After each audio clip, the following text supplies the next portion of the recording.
Yoshlarga qanaqa maslahatingiz bor? Hayot bir marta beriladi. Yoshliga. Meni buvam shunday so'zlar aytaydi. Yoshlikning qadriga yetmagan qarilikning gashtini ko'rmaydi dedigisi.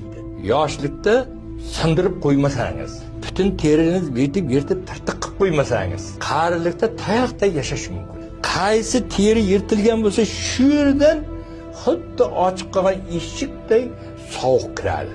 Nihoyatda aqlona, shoshilmasdan yashash kerak. Imkoniyatni qo'lingizdan aql bilan yechib yashasangiz, jannat o'z qo'lingizda, o'z oyog'ingiz tagida.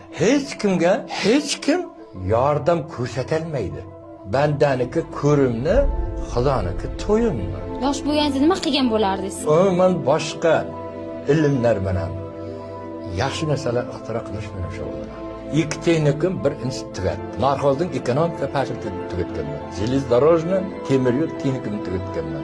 Kooperativ texnikumni tugatganman.